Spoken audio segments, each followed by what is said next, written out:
A quiet beginning, the desert of Karos Prime stretched endlessly under the light of two suns. One burned white and harsh, the other soft and golden, painting the sky in shifting colors. Wind hissed across the red dunes, carrying fine grains that stung bare skin and left a taste of iron on the tongue. To most humans, it was a wasteland. To the Velari, it was home. Elias Cade wiped sweat from his brow with a dirty cloth and bent down again over the pump's control panel. The casing was ancient, half buried in sand, with etched Velari runes that pulsed faintly whenever the machine stirred. Elias muttered to himself, tapping at the stubborn valve with a wrench. The man was older now, his beard gray, his hands marked with scars that no desert sun could bleach away. Once long ago, he had been a soldier, then a drifter. Finally, a fixer. Out here, the Velari didn't care about medals or records of blood spilled. They only cared if you could make broken things work again. Beside him, a young Velari named Koresh crouched low, his chitinous legs folded neatly, his green and gold carapace catching the sun. His antennae twitched as he studied Elias's every move. You turn wrong again, Koresh clicked in his melodic, clicking voice. You use too much force. Metal remembers. It bends, Elias grunted. Your tools weren't made for these old hands. Give me a minute. Koresh tilted his head, mandibles clicking in amusement. Humans always push too hard, yet sometimes it works. The pump groaned, sputtered, and finally coughed to life. A trickle of water flowed into the stone basin, and the Velari children rushed forward, hissing happily as they dipped clay jars. A cheer rose through the canyon village, and the Velari bowed their heads toward Elias. He tried to wave it off, but a quiet pride warmed him. Fixing things, that was his peace now. That night, under the towering cliffs, the Velari gathered. The canyon glowed with bioluminescent lanterns, soft green and blue, casting shifting patterns over the stone walls.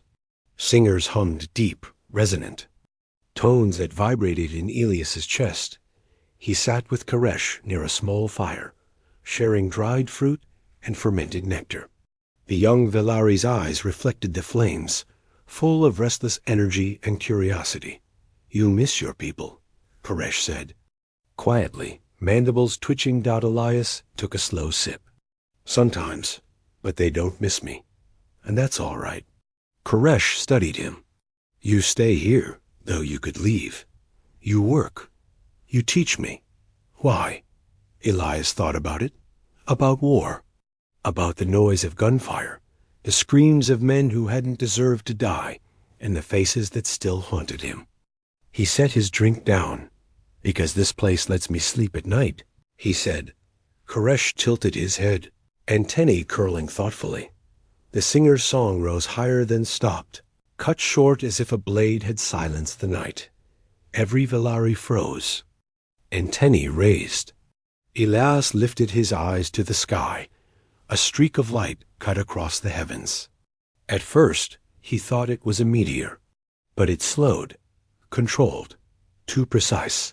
The streak grew brighter, flaring white as it descended beyond the canyon. Ridge. The desert trembled with a faint rumble. The singers whispered among themselves in alarm. That's a ship, Elias said under his breath. The next morning, emissaries came. The Velari gathered near the ridge where the ship had landed. Elias stood among them, his heart heavy. The vessel was unlike anything he'd seen. Its hull gleamed with an organic sheen, like polished seashell fused with crystal. Strange runes shimmered along its surface, glowing softly, and from its open ramp descended tall, silver-skinned beings. Their limbs were long and elegant, their faces smooth, with eyes that glowed like molten glass. Their voices chimed like bells when they spoke. They called themselves the Sarati. They came with gifts. Vials of medicine that cured sickness in a single sip. Seeds that sprouted and flowered overnight, producing fruit sweeter than honey. small devices that purified water instantly. The Velari sang with joy. They bowed. They celebrated Dot, but Elias watched in silence. Unease twisting in his gut. Dot, the Serati's smiles were too perfect. Their generosity too convenient. They asked questions. Many questions about Velari customs, biology, resources. And sometimes their glowing eyes lingered on Elias a fraction too long, as though measuring him. That evening, Koresh leaned close. They are wonderful, do you not see? They bring an end to hunger, to thirst, to pain. Elias shook his head slowly. I've lived long enough to know one thing, Koresh. Nothing comes free. Not in this galaxy. The young Velari frowned. You think they are enemy? Elias forced a thin smile. I think peace can be a mask, and sometimes war hides behind it. High above, the stars glittered, and if anyone had looked closely, they might have noticed faint distortions in the constellations. Ripples, as if something massive cloaked itself in silence, watching. A Terran starship lurked there, waiting. And soon, its presence would shatter everything. Asterisk shadows in the sky. The Serati did not waste time. Within days of landing, their influence spread through the canyon villages like fire in dry grass. They healed the sick. They repaired structures that had stood crumbling for decades. They offered food that grew almost instantly from strange crystal seeds. The Velari rejoiced. Songs of gratitude echoed through the cliffs. Children laughed as they tasted sweet fruits that had never grown in their soil. Elders wept as their ailments vanished with a touch of Serati medicine. Elias Cade watched it all with the soldiers. Uneased, he stood at the edge of the village, leaning on a staff more out of habit than need, and studied the silver-skinned visitors. Their movements were elegant, fluid. Every smile seemed rehearsed. Every gift too perfectly timed. Koresh bounded up beside him, mandibles clicking in delight. Elias, do you not see? They bring us life. Hope, why does your face still frown? Elias didn't answer at first. He tracked the way one Serati technician brushed a scanner over a Velari child. The device glowed, pulsed, and hummed with a note that made Elias's teeth ache. The technician smiled, handed the child a glowing trinket, and walked away. But Elias saw the way the Serati tapped something into a small wrist panel afterward. Logging data, cataloging, measuring. He finally spoke, voice low. Because I've seen men bring gifts like that before, and I've seen what they took afterward. Koresh tilted his head, antennae curling. Always your suspicion, always your doubt. Can you not believe some come only to help? I wish I could. Elias's eyes narrowed. But I've learned one thing in this universe. Kid, nothing comes free. And the more generous someone looks, the more careful you ought to be. That night, Elias couldn't sleep. Old instincts gnawed at him. He left the canyon quietly, climbing the ridge with aching knees, until he reached the high rocks where the horizon spread wide. The desert stretched under the twin moons, silver and red light painting the sands. He pulled a battered visor from his pack, a relic of his soldiering days. Its lenses flickered, adjusting, overlaying faint readouts onto the sky. Elias swept it across the constellations. At first, nothing. Just stars. Then he caught it, a ripple, a shadow, something large, angular, wrong. A faint distortion where stars bent just slightly, as though an invisible shape blocked them. His breath caught. Damn! A Terran ship. He knew the design. Heavy, military, cloaked. It lingered high above the planet, silent, watching, waiting. Earth had sent a warship, and if they hadn't revealed themselves yet, it meant they didn't trust the Serati. Elias's stomach nodded. That could only mean one thing. Conflict was coming. He climbed back down with a heaviness in his chest. Koresh was waiting when he returned, his emerald eyes glowing in the moonlight. "You go where you should not," the young Velari said quietly.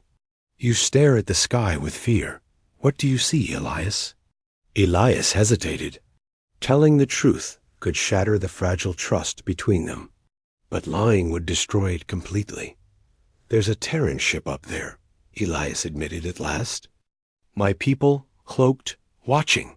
Koresh's antennae stiffened in shock. "Your people hide while the Serati give freely? Why? Why cloak themselves?" "Because," Elias said grimly, "when predators circle, you don't announce you're carrying a knife." Koresh recoiled slightly, confused, hurt. "You think both sides predator?" "I think both sides are hiding something," Elias muttered. "And I think your people are in the middle of it." Before Koresh could reply, a low tremor shook the canyon floor. Velari voices rose in alarm. From beyond the ridge, a strange glow pulsed against the sky. The Serati ship thought they were activating something, a great machine, its crystalline towers humming with resonance that carried for miles. The glow painted the desert in eerie light. Velari villagers rushed out to see. Children clung to their elders. The air filled with that same hum, deep and unsettling, as though the ground itself vibrated with alien song. Elias turned his visor toward the stars. Again, and his blood ran cold. The Terran ship flickered, just for a heartbeat. The cloak rippled, then faltered. A massive silhouette appeared against the constellation's angular, armored, unmistakably human. Everyone saw it. Asterisk. Gasps and hisses filled the canyon. The Velari cried out, some falling to their knees. Elders clutched each other in terror. The Serati froze, their calm masks never breaking, but their gestures grew sharp and precise. Koresh turned on Elias, betrayal burning in his multifaceted eyes. "You knew," he hissed. "You knew your people were here, hiding weapons in the dark." Elias grabbed his arm. "Listen to me, Koresh. Whatever the Serati told you, it isn't the whole truth. Trust me." But Koresh pulled away, his antennae drooping in anger and hurt. High above, the Terran cruiser fully decloaked now, its rail cannons glinting in moonlight. Its engines burned bright, cutting across the darkness. The fragile illusion of peace shattered. The Serati emissaries raised their hands, voices ringing through the canyon. "Children of the sands, do not fear. We will protect you from this war machine." But Elias wasn't listening to their words. He was watching their eyes. And in those glowing eyes, for the first time, he saw a dash fear. Not for the Velari.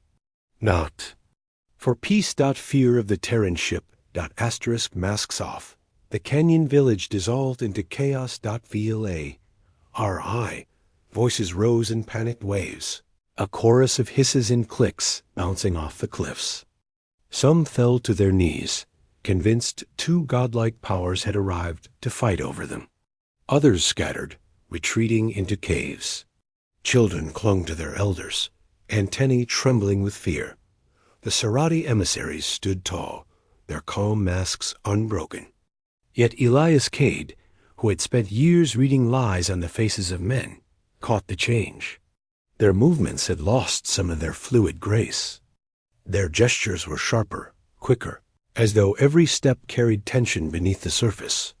Then the sky thundered with a voice. "This is Captain Mara Ellison of the Terran starship Resolute." The translation boomed in both human standard and Velari tones. "Serati vessel, identify your intent and withdraw from Velari space immediately." The name hit Elias like a hammer. Resolute.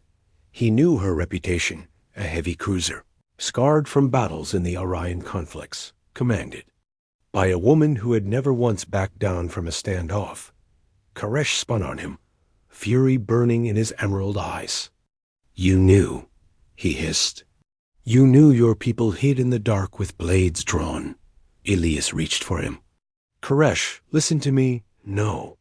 The young Velari jerked back, mandibles flared wide in betrayal. The Serati gave food, gave Healing. Your people give only threats. Elias's heart twisted. He had no easy answer, because Koresh was right. The Terrans did come with weapons first. But that didn't make the Serati saviors. The Serati envoy stepped forward, hands raised high. Their silver skin shimmered under the desert moons. Children of Velari, they said, their bell-like voice amplified for all to hear. Do not fear. We will protect you. This machine of war comes only to enslave and destroy. Velari villagers cried out, clinging to the words like lifelines. Some shouted curses at the Resolute above, their fear turning into anger. Elias clenched his fists. He'd seen this script before. Soldiers offering protection while sharpening the knife. Then he saw it, the Serati guards. Until now, they had appeared unarmed, their smooth silver limbs harmless. But with subtle motions, their forearms shifted, metal flowing like liquid, blades unfolded. Tubes coiled into sleek weapons that hummed with restrained energy. The Serati hadn't brought soldiers to heal. They had brought an army disguised as angels. Elias's voice was a growl. Masks off. The canyon erupted with panic as Velari saw the transformation dot above. The Resolute spoke again. Serati vessel, you have 1 hour to stand down and leave this system. If you fail to comply, you will be treated as hostile. The Serati envoy smiled, but it was no longer warm. Their glow intensified, and their soldiers snapped into formation, weapons gleaming. Koresh's antennae trembled as he stared between Elias and the Serati. I don't understand. Why would they? Elias grabbed his shoulder, firm but gentle. Because peace was just their bait, kid. And you were never their goal. You were their resource. A deep tremor rolled through the desert as the Serati ship beyond the ridge powered up. Crystal spires glowed with blinding white light, resonant hums shaking the canyon walls. Velari screamed as the ground quivered beneath their feet. Elias's instincts screamed at him. The air smelled wrong, sharp and metallic, like ozone before. A storm. They're preparing for a fight, Elias muttered. Koresh shook his head, still clinging to hope. No, they would not. They promised. Promises mean nothing when guns come out, Elias snapped. A flash lit the horizon. One of the Serati's crystalline stabilizers fired a beam into the sky, a lance of energy striking toward the Resolute. The Terran ship flared with shields, deflecting the blast in a burst of light. The first shot had been fired. Velari screamed, scattering in terror. The Serati envoy's calm facade cracked into open fury. Their voice boomed like a blade drawn. From its sheath, Terrans bring war. We bring protection. Choose your side, children of Velari. Elias pulled Koresh down as a second beam fired skyward. This one missed, carving a burning scar into the canyon ridge. Rocks split and fell, crashing into homes below. Dust choked the air. The Resolute answered. A railgun slug streaked through the sky, striking one of the Serati's glowing towers. The impact shook the ground, exploding crystal into shards that rained like burning hail. War had arrived in the canyon. Elias coughed through the dust, dragging Koresh into a collapsed alcove. Stay with me, kid. Koresh's mandibles clicked in panic. The Serati, why would they? Because they want control. Elias said, voice hard, soldier instincts fully awake now. They're not saviors. They're harvesters. And my people know it. Koresh's eyes widened with hurt. Then why hide? Why not say truth before? Elias swallowed the bitter truth. Because Earth doesn't trust anyone anymore. Not even itself. Above them, the sky burned with light, as two great powers circled each other. Below, Serati soldiers marched into the canyon, weapons humming, their perfect masks gone. And Elias, who had sworn never again to take up arms, felt the past gripping him tight. The war he had run from had finally found him. Asterisk fire in the canyon. Canyon burned with chaos. Dust choked the air as Velari villagers scattered in every direction. Cries of fear echoed against the stone walls, mixed with the shrill hum of Serati weapons. Powering up. Elias pulled Koresh through the smoke, his old soldier instincts guiding every step. The boy stumbled, antennae twitching wildly as the world he trusted crumbled before him. They said they were friends. Koresh gasped. They lied, Elias said, dragging him behind a stone outcropping, just as a beam of white energy sliced across the sand where they'd stood seconds before. The impact scorched the ground, leaving molten glass in its wake. Serati soldiers advanced in formation, moving with frightening precision. Their arms had reshaped into weapons, some to blades sharp enough to cut stone, others into cannons that pulsed with contained light. Their silver bodies glowed faintly, reflecting the flames from burning structures. Velari villagers tried to fight back with hunting spears and old slug throwers, but it was useless. The Serati swept them aside. Effortlessly, their weapons burning through armor and stone alike. Above, the Resolute fired again. A rail slug screamed down from the heavens, shattering a crystalline tower into a spray of shards. The canyon trembled. The Serati responded with another beam of energy, striking the cruiser's shields. The night sky blazed with war. Elias knew the truth. The Velari were caught between two giants. If this fight continued here, the canyon would be nothing but rubble. He turned to Koresh. We need to move. Get your people underground. The old cistern tunnels, use them. Koresh's mandibles clicked nervously. And you? Elias's jaw tightened. I'll buy you time. Koresh's eyes widened. No, you cannot go. Elias barked, voice sharper than he'd used in years. Koresh flinched, then nodded. He turned and sprinted toward the nearest cluster of villagers, shouting in Velari tongue, urging them toward the tunnels. Elias picked up a weapon. It wasn't his by right. One of the dead Velari had dropped an old kinetic rifle. He checked the chamber, the weight familiar in his hands. He hated how natural it felt, even after so long. The Serati soldiers moved closer. Elias steadied his breath. Old habits, he muttered. Die hard. He fired.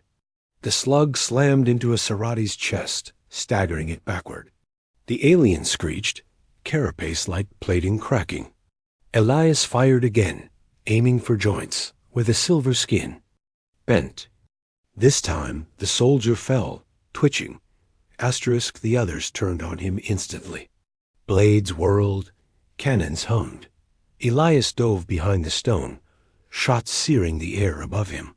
His heart pounded, his body moving on reflex, every instinct of survival. From his soldier days roaring back to life, but he was not alone. From above, precision fire streaked down from the Resolute.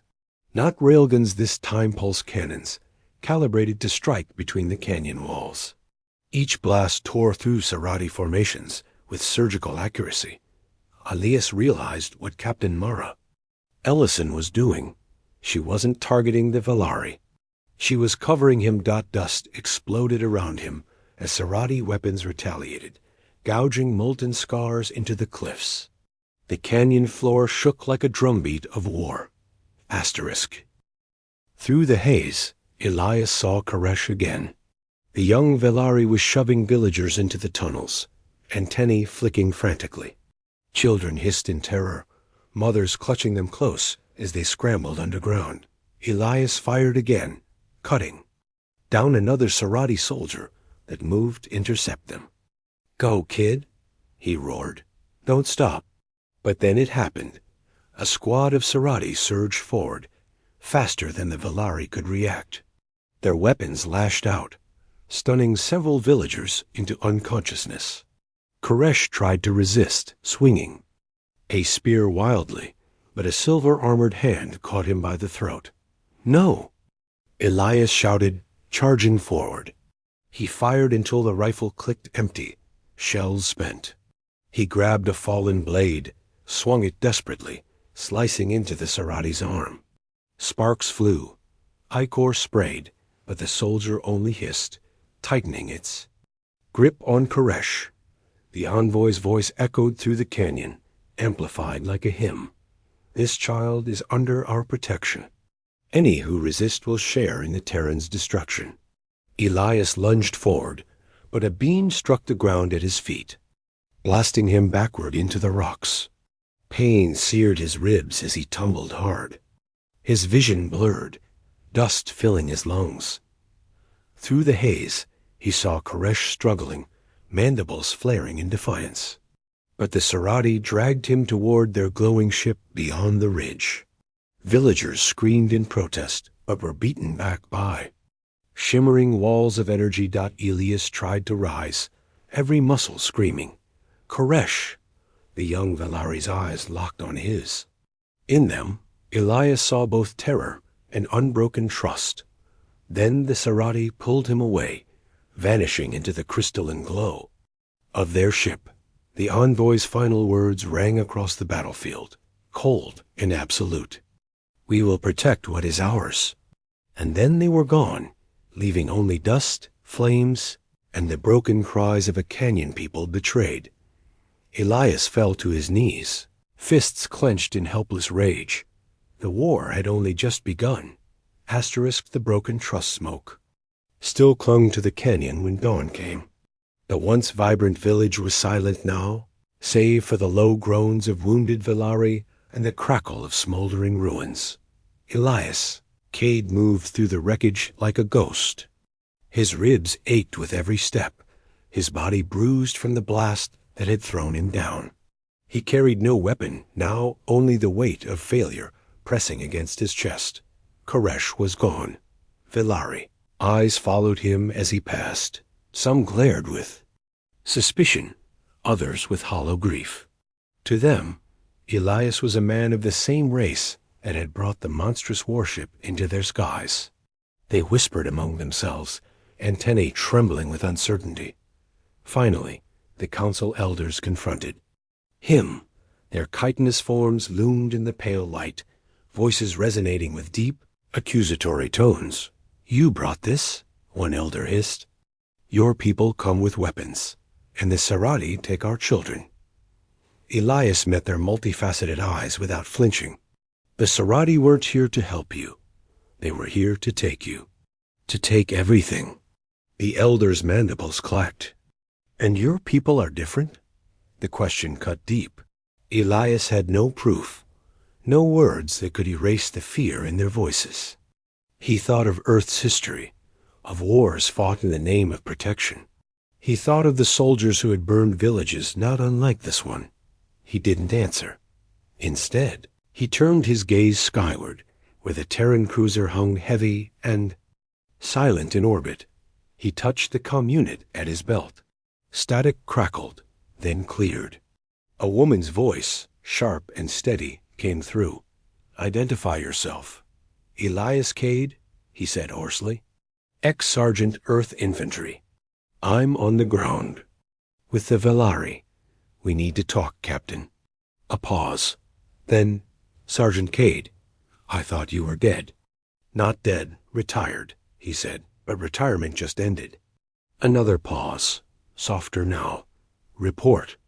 Elias looked at the ruins, at the broken families gathering their dead. He closed his eyes. The Sarati took hostages, including a boy named Koresh. They're not protectors, they're harvesters. I've seen the scans they run. They're cataloging Valari biology, prepping for something worse. Silence hummed over the comm. Then Captain Mara Ellison's voice returned, cold and clipped. "Our orders are simple. Neutralize the Sarati vessel. Prevent escalation." "Neutralize," Elias repeated bitterly. "That mean glassing the whole ridge? With Koresh inside?" Another silence. Elias imagined the captain weighing calculations. One Valari boy against the safety of an entire planet. Against orders. Against the war machine's logic, he snarled into the comm. I won't accept that. That kid matters. He matters to me. If you want to win these people's trust, you don't abandon them the first time it's inconvenient. When Mara finally spoke, her voice was steel-wrapped in weary restraint. You're asking me to risk my crew for one alien child. I'm asking you to prove we're better than the Serati. Elias snapped. The channel went quiet. For a moment, Elias thought she'd cut him off. Then, meet us at coordinates 279 by Canyon Ridge. A shuttle will retrieve you. Don't waste my time, Sergeant. The comm went dead. Elias exhaled slowly, tension uncoiling in his chest. One step, a chance. But before he left, he turned back to the Valari Council. Their eyes glimmered with uncertainty. You don't have to trust me, he told them. But trust this, if we do nothing, the Serati will take more than your children. They'll take everything. He left them in silence, their songs of mourning heavy behind him. The Terran shuttle was sleek, gray, and scarred with old battles. It settled onto the ridge with a hiss of thrusters. Elias boarded, the door sealing shut with a mechanical clang. Inside, armored Marines watched him warily, rifles slung but ready. One muttered, looks more alien than man, living down there. Elias ignored it. He'd heard worse. They delivered. Him to the Resolute. The cruiser was as he remembered Terran ship's tight corridors, the air smelling faintly of metal and recycled oxygen. Everything vibrated faintly with the hum of the reactor core, and at its heart stood Captain Mara Ellison. She was tall, dark-haired, her uniform crisp despite the tension radiating from her posture. A scar ran from her temple to her jaw, a reminder of battles fought long before this one. When she looked at Elias, her eyes were sharp as a blade. Sergeant Cade, she said, you've caused me one hell of a complication. Elias stood straighter. Glad to be of service, ma'am. Asterisk, her lips twitched in the ghost of a smile, but her voice stayed cold. You've gone native. Living. Among them, fixing their pumps, teaching their young. Why? Elias's throat tightened. Because I got tired of breaking things. Fixing them felt better. She studied him, unreadable. Then she gestured to a holomap displaying the Serati vessel. Their ship is shielded with crystalline lattice. Strong, but not invincible. Our cannons can take it apart piece by piece. The problem is collateral. Too many Velari nearby. And now, hostages. Which is why you're not going to bombard them, Elias said. Her eyes flicked up. Careful, Sergeant. Elias leaned forward, fire in his voice. Give me a team. Let me go in, pull the kid out, and blow their lives wide open. Show this Velari who their real friends are. If we start this war by killing their children, we're no better than the Serati. The room went silent. The Marines glanced between them. Tense. Finally, Mara exhaled. You always were a stubborn bastard. She keyed a command. The Hala shifted to show infiltration routes. You'll have one squad, stealth insertion, limited support. Bring back the hostages and intel. If you fail, we burn that ship too. Ash understood. Elias nodded. Relief and dread warred inside him. Understood. Night fell again on Karos Prime. From the Resolute's drop bay, a small craft slipped silently through the sky, cloaked in stealth plating. Inside, Elias sat with 4 Marines, weapons prepped, expressions grim. His hands shook faintly as he checked the borrowed rifle. It wasn't fear, at least. Not only fear. It was the weight of old memories clawing their way back. One Marine glanced at him. You sure you're up for this, old man? Elias smirked thinly. Ask the Serati. When we're done. The Marine snorted. Some tension broke. The craft descended, settling near the crystalline Serati ship. Its glowing spires loomed against the horizon, humming with alien energy. Elias stepped out into the desert night.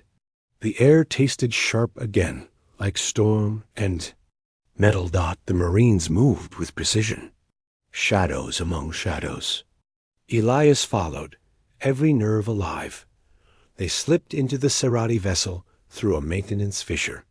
Inside, the walls glowed faintly, alive with pulsing veins of light. The architecture felt less like metal and more like bone and shell, grown. Rather than built. It was beautiful. And it was wrong. The deeper they went, the more Elias's unease grew, until they reached the first chamber.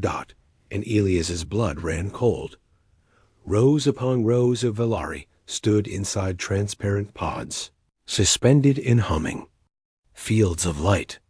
Their eyes were closed, their bodies glowing faintly as alien scanners crawled over their forms. The Serati weren't just healers. They were collectors. Harvesters. Elias single quotes, fists clenched. He thought of Koresh's laughter, of the boy's endless curiosity. And he knew, with bone-deep certainty, that the Serati hadn't protected him. They had taken him to be processed. Elias turned to the Marines, voice a razor. We're not leaving until every one of them is free. The harvesters, the chambers glow, painted everything in ghost light. Velari villagers, men, women, children hung suspended in crystalline pods. Their antennae twitched faintly, their bodies bathed in scanning beams that mapped every detail. Of their biology. Elias had seen horrors in war, but never anything this cold. He stepped closer to one of the pods. The Velari inside was breathing, but faintly, as if trapped in a dream. Strange symbols rippled across the glass-like surface. He touched it and flinched back when the surface pulsed beneath his hand, alive. The Serati weren't studying. They were cataloging, preparing the Velari as if they were resources, not lives. A Marine swore under his breath. It's a dam. Hive. Elias clenched his jaw. No, it's a slaughterhouse. He scanned the rows, searching desperately. His chest tightened when he saw a familiar figure, small, antennae curled weakly, mandibles slack. Koresh. The boy floated inside his pod, barely conscious, eyes flickering as if caught between dreams and waking. Elias pressed both hands against the surface. Hang on, kid. I'm here. The Marines checked their scanners. Pods are linked to a central core. We crack one. Alarms go off. We'll have the whole ship on us. Then we fight, Elias said flatly. The sergeant of the squad frowned. Sir, with respect, this is recon. Extraction if possible. We can't save all of them. Elias turned on him, voice like a whip. Listen to me. If we walk out with one hostage, this stays a skirmish. If we walk out with all of them, the Velari will know who stood with them when it counted. That's worth every damn bullet in this place. The Marines hesitated. Then, slowly, one by one, they nodded. Soldiers recognized conviction when they heard it. All right, the squad leader said grimly. We'll cover you. Do your thing. The central chamber pulsed with light. Crystalline conduits converged into a massive spire at its core, humming like a living heart. Elias studied it. Alien, yes, but patterns of power flow were universal. He traced the lattice with his eyes, noting junctions where energy converged. Break enough of those, and the system collapsed. He turned to the Marines. Cover the exits. I'll overload the core. You sure you can? One asked. Elias's lips curved in a humorless smile. I spent 20 years breaking machines people said were unbreakable. Trust me. He pulled a charge from his pack. Old, patched with Velari tools. Half-human tech. Ugly, but functional. He wired it into the glowing lattice, listening to the yell. Hum, shift, pitch. The Serati ship almost seemed to shiver under his touch. Then the alarms began. A shriek filled the chamber, high, metallic, furious. The pods pulsed red, energy fields tightening. Across the walls, silvery forms slithered into being, their bodies reshaping into weapons that the Serati were coming. Contact. The Marine sergeant barked. Rifles thundered, muzzle flashes strobing against the alien glow. Silver bodies staggered and fell, ichor sprang. But more kept coming, flowing like quicksilver. Elias worked furiously, sweat streaming down his brow. Sparks flew as he forced Terran explosives into alien conduits, making them speak a language neither was meant to understand. The lattice screamed, arcs of energy snapping across the chamber. Koresh stirred weakly in his pod, mandibles moving. Elias slammed his palm against the glass. "Stay with me, kid. Just a little longer." The first pod cracked open. A Zelari woman tumbled free, gasping for air. Marines dragged her to cover, slapping a stim pack onto her chest dot. Then another pod released. And another. The overload was working. The Serati shrieked louder, charging with blades raised. A Marine went down, armor sliced through. Elias grabbed his fallen rifle and fired, covering the man's retreat, but the line was crumbling. The chamber was becoming a storm of light and blood. Charges set. Elias roared, "Fall back to the breach point." The Marines hauled stunned Velari onto their shoulders, dragging them through the chaos. Pods shattered, spilling more captives into the melee. The chamber blazed with sparks as the spire cracked. Under stress, its glow flickering wildly. Koresh's pod was last. The boy's antennae twitched faintly, eyes fluttering open just as the lattice around him shattered with a crystalline scream. He fell and Elias caught him. The boy's mandibles clicked weakly. "Elias?" "I've got you," Elias said, voice rough. "You're safe now." But safe was a lie. Because the Serati envoy appeared then, it emerged from the far wall, its form towering, elegant, terrible. Silver flesh rippled as its voice boomed through the chamber. "You defile our covenant. You free what must be preserved." Elias stepped forward. Koresh held close. "Preserved? You're not saving them. You're farming them." The envoy tilted its faceless head. "They are weak alone. In us, they will live forever." Elias spat. "They'll live free, or not at all." The envoy's arm reshaped into a massive blade. The air hummed with lethal promise. The Marines raised rifles, but Elias knew they were outmatched. The spire cracked further, arcs of unstable power dancing across the chamber. The explosives were primed. One wrong move, and the whole ship would tear itself apart. The envoy lunged at Elias, shoved Koresh into a Marine's arms. "Run!" He met the envoy head-on. The blade swung down, but Elias dove aside, rolling across the glowing floor. He grabbed a fallen Serati weapon, a shifting shard cannon, and fired point blank. The blast tore into the envoy's side, silver. Flesh shuddering, but the creature did not fall. Hissed, voice booming like thunder. "You are fragile, finite, a breath in the storm." Elias gritted his teeth, slamming another charge into the fractured spire. Energy screamed, the lattice cracking open like bone. Maybe, but fragile things fight hardest when cornered. The envoy raised its blade for the killing strike, and the spire exploded. A wave of energy blasted through the chamber, hurling Serati soldiers backward, shattering pods, tearing crystalline walls apart. The envoy staggered, shrieking, its body convulsing under the overload. Elias was thrown to the ground, ears ringing, vision blurred. He tasted blood, felt fire in his chest, but he saw Koresh. The boy was alive, dragged toward the breach by Marines. Other Velari stumbled free, coughing but alive. The envoy, though wounded, still moved. Its form flickered, silver body cracking, but it rose, fury burning. "You cannot stop us," it hissed. We are endless. We are the ceiling split. The Resolute's cannons fired from above, beams piercing through the ship's weakened shields. Blinding light speared the envoy mid-sentence. Tearing it apart in a spray of molten silver dot, the Marines hauled Elias to his feet. Time to go. He staggered, half-dragged, half-running as the chamber collapsed behind them. The Serati vessel, convulsed, its crystalline structure shattering like glass under a hammer. They burst into the night air just as the entire ship went up in a blaze of light. A dying star tearing itself apart. Elias collapsed to his knees, gasping, watching the inferno paint the canyon sky. Koresh stumbled to his side, antennae trembling.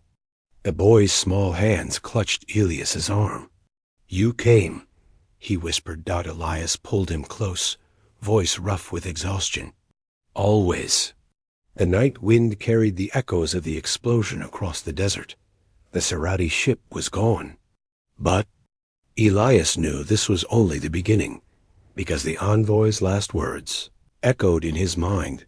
We are endless. And he knew it was true. The war was coming. The last dawn. The desert was quiet after the storm. Ash drifted through the canyon like snow, glowing faintly from the fires that still smoldered where the Serati ship had fallen. The once glittering spires lay shattered, their crystalline shards jutting from the sand like broken bones. Elias Cade sat on a boulder, ribs wrapped in makeshift bandages, lungs aching with every breath. His hands shook faintly, but he forced himself to stay upright. Around him, the Lari families moved through the ruins, searching for survivors, calling names into the dawn light. Koresh sat close by, antennae drooping but alive, mandibles clicking faintly as he hummed a soft Velari song. It was a song of mourning, Elias realized, but also of hope. A promise that the sun would rise again. When the boy's melody faltered, Elias ruffled his antennae gently. "You're tougher than you look, kid." Koresh gave a weak but defiant click. "And you are softer than you pretend." Elias chuckled, though it came out more like a wheeze. "Don't spread that around. I've got a reputation." A boy leaned against him, small but steady. For the first time in a long while, Elias let himself feel something other than anger. The Resolute landed at the edge of the canyon, its massive frame dwarfing the wreckage of the Serati vessel. Captain Mara Ellison descended with her officers. Armored boots crunching on sand and ash, the Velari watched with wary eyes, clustering around their elders. They had been betrayed once already. Trust would not come easily again. Elias rose to his feet, grimacing at the pain, and met Mara halfway. Studied him for a long moment. "You look like hell." "Feels worse," Elias muttered. Her gaze shifted to Koresh, who stood half-hidden behind Elias's leg, but refused to step away. "That the boy?" "Yeah, the one they said they'd protect." Elias's voice hardened. "He wasn't the only one. Dozens were in those pods. If we hadn't hit the spire when we did." He shook his head. Mara's expression didn't change, but her jaw tightened. "We'll log the intel. What you found proves the Seratis intent. That makes this war clearer." Elias frowned. "Clearer? They're harvesting whole species, Captain. That's not war. That's extermination with better marketing." She met his eyes, steel against steel. "And that's why Earth won't run. We'll stand against them. Together." Elias glanced back at the Velari. They still stood apart, antennae twitching nervously, their songs low and mournful. Togethers. A big word. They won't trust you just because you say the right things. You've got to show them. Mara folded her arms. "And you think you're the bridge?" Elias gave a tired grin. "I didn't spend years fixing their wells and patching their roofs just to walk away now. Somebody's got to speak both languages." She studied him again, then nodded slowly. "Then you're not done, Sergeant?" "Never thought I was." Elias said softly. By evening, the Valari gathered in the great canyon square. Torches flickered, their flames painting shadows against the cliffs. The air was thick with the smell of dust, ash, and grief. The council elders stood before their people, antennae lowered. Beside them, Captain Mara Ellison waited, her officers silent, and between them stood Elias. He cleared his throat, voice carrying. In the still air, the Sarati came with lies. They promised peace, they promised safety, but all they wanted was to use you. Valari voices hissed in anger. Mandibles CLACKING. Elias continued. The Terrans. My people, we didn't show up perfect either. We came with a worship. We came with fear. You have every right to doubt us. Silence. The weight of suspicion pressed heavy. Then Elias put a hand on Koresh's shoulder, gently pushing him forward. The boy's antennae trembled, but he lifted his chin. This boy, Elias said, voice rough with emotion, was taken. He should be dead, but he's alive because Terrans and Valari stood together, because we fought side by side.